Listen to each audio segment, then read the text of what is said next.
প্রিয় চাকরি প্রত্যাশী বন্ধুরা, আসসালামু আলাইকুম।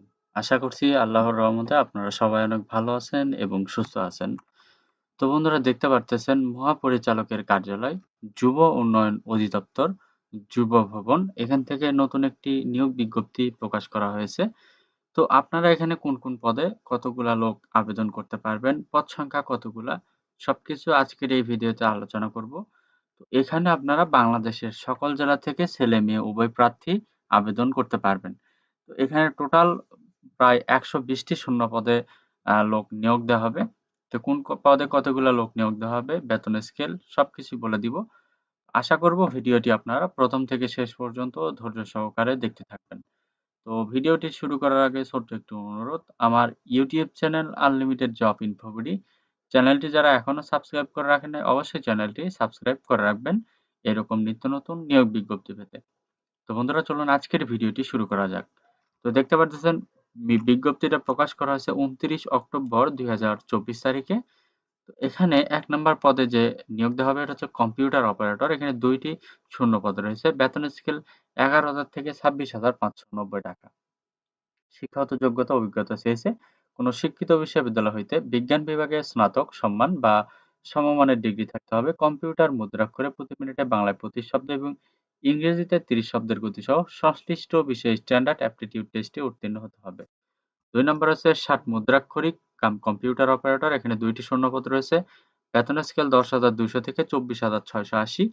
শিক্ষাগত যোগ্যতা কোনো শিক্ষিত বিশ্ববিদ্যালয় হইতে ন্যূনতম দ্বিতীয় শ্রেণী বা সমমানের সিজিপিএতে স্নাতক বা সমমানের ডিগ্রি, কম্পিউটার ব্যবহারের দক্ষতা এবং ষাটলিপি বাংলায় প্রতি মিনিটে ৪৫ শব্দ এবং ইংরেজিতে ৭০ শব্দের গতি থাকতে হবে। কম্পিউটার মুদ্রাক্ষরে বাংলায় ২৫ শব্দ ও ইংরেজিতে ৩০ শব্দ থাকতে হবে। ৩ নম্বর হচ্ছে জুনিয়র প্রশিক্ষক পোশাক। তো এখানে ৮ টি শূন্যপদ রয়েছে। এখানে বেতন স্কেল ১০,২০০ থেকে ২৪,৬৮০।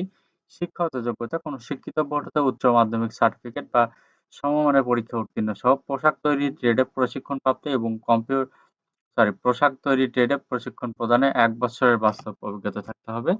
৪ নম্বর হচ্ছে জুনিয়র ডেমোনেস্টের ব্লক ও বাটিক। এখানে ২ টি শূন্যপদ রয়েছে। বেতন স্কেল ১০,২০০ থেকে ২৪,৬৮০।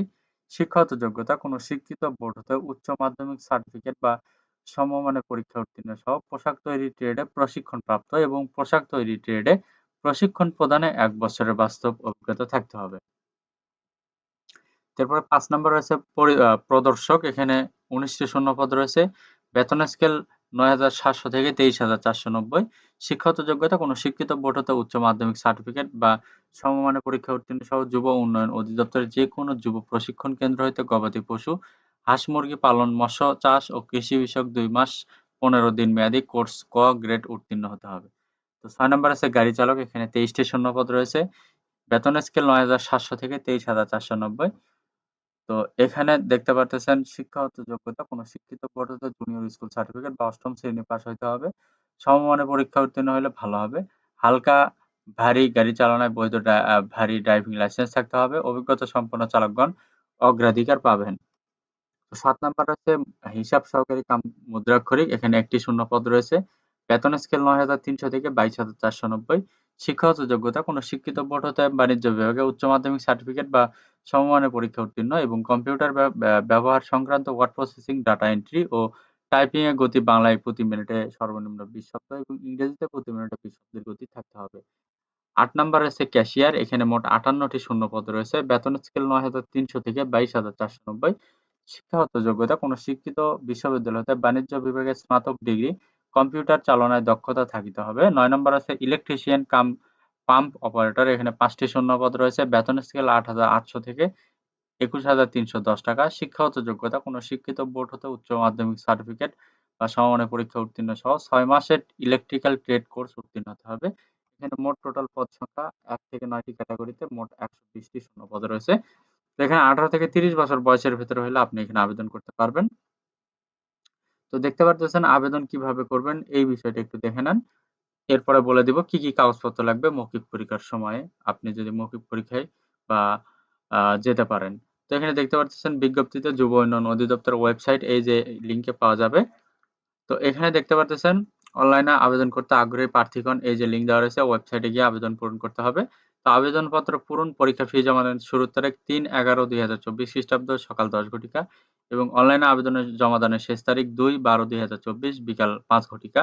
তো আপনাকে উক্ত সময়ের ভিতরে আবেদন করতে হবে এবং আবেদনের পাশাপাশি দেখতে পারতেছেন ৩০০x৩০০ পিক্সেল রঙিন ছবি এবং ৩০০x৮০ পিক্সেল একটি স্বাক্ষর স্ক্যান করে আপলোড করতে হবে আবেদনের সাথে এবং আবেদন করার ৭২ ঘন্টার ভেতরে আপনাকে পরীক্ষার ফি বাবদ যে টাকা সেটা আপনাকে টেলিটক প্রিপেইড নাম্বারের মাধ্যমে পরিশোধ করতে হবে। তো বন্ধুরা দেখতে পারতেছেন ১ থেকে ৮ নং আ পদ যেগুলো রয়েছে, তো এখানে আবেদন করতে চাইলে ৳২২৩ ফি প্রদান করতে হবে এবং ৯ নং যে পদ রয়েছে এখানে আবেদন করতে চাইলে ৳১১২ ফি প্রদান করতে হবে। তো এটা আপনাকে ৭২ ঘন্টার ভেতরে ফি প্রদান করতে হবে আবেদন করার ৭২ ঘন্টার ভেতরেই। এই যে নিচে এসএমএস পদ্ধতি দেওয়া রয়েছে, এই এসএমএস পদ্ধতি অনুসরণ করে আপনি ফি প্রদান করবেন এবং দ্বিতীয় এসএমএস পদ্ধতি অনুসরণ করে আপনি ইউজার আইডি এবং পাসওয়ার্ড নিয়ে নিবেন। ইউজার আইডি, পাসওয়ার্ড দিয়ে আপনি এই যে নির্দিষ্ট করে একটা লিঙ্ক দেওয়া থাকবে, এই যে লিঙ্ক দেওয়া থাকবে, তো এই লিঙ্কে ক্লিক করবেন, করার পরে লগইন করবেন। লগইন করার পরবর্তীতে আপনি দেখতে পারবেন আপনার রোল নাম্বার, পদের নাম, ছবি, পরীক্ষার তারিখ, সময়, স্থান, কেন্দ্রের নাম ইত্যাদি সম্মিলিত একটি প্রবেশপত্র থাকবে। অবশ্যই সেটি ডাউনলোড পূর্বক লগইন পিন করে বের করে নিতে হবে। এটা আপনার লিখিত পরীক্ষার সময় প্রদর্শন করতে হবে এবং লিখিত পরীক্ষা উত্তীর্ণ হলে অবশ্যই মৌখিক পরীক্ষার সময় প্রদর্শন করতে হবে। আর শুধুমাত্র টেলিটক প্রিপেইড নাম্বারের মাধ্যমে আপনি ইউজার আইডি, পাসওয়ার্ড পুনরুদ্ধার করতে পারবেন।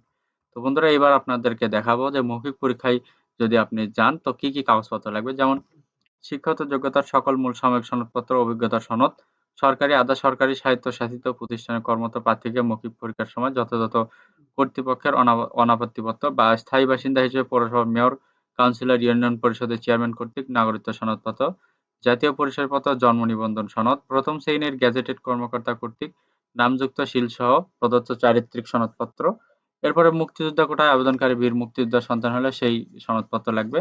তো ক্ষুদ্র নৃগোষ্ঠীর ক্ষেত্রে সংশ্লিষ্ট জেলা প্রশাসক কর্তৃক সনদপত্র লাগবে। নির্দিষ্ট কোটা দাবির সমর্থনে যথাযথ কর্তৃপক্ষ সনদ প্রমাণপন্ন। তো এখানে বাংলাদেশের নাগরিক নন এমন কারো সাথে বিবাহিত বা বিবাহ করার জন্য প্রতিশ্রুতিবদ্ধ কেউ আবেদন করার যোগ্য বিবেচিত হবেন না। তো বন্ধুরা এই সকল মূলত কাগজপত্র লাগবে। তো এখানে যেহেতু প্রায় ডিসেম্বরের ২ তারিখ পর্যন্ত আবেদন করার সময় দেওয়া রয়েছে, আর এখানে ১২০ টি শূন্যপদ রয়েছে এবং বাংলাদেশের সকল জেলা থেকে ছেলে মেয়ে উভয় প্রার্থী আবেদন করতে পারবেন। তো যদি শিক্ষাগত যোগ্যতা মিলে আপনাদের অবশ্যই আপনারা এখানে আবেদন করবেন। আর আমার এই ভিডিওটি ভালো লাগলে অবশ্যই লাইক, কমেন্ট এবং শেয়ার করবেন। পাশাপাশি আমার YouTube channel unlimited job InfoBD চ্যানেলটি অবশ্যই সাবস্ক্রাইব করে রাখবেন এইরকম নিত্য নতুন নিয়োগ বিজ্ঞপ্তি পেতে। তো সবার জন্য অনেক শুভকামনা। সবাই ভালো থাকবেন, সুস্থ থাকবেন। আল্লাহ হাফেজ। দেখা হচ্ছে নতুন কোনো ভিডিওতে।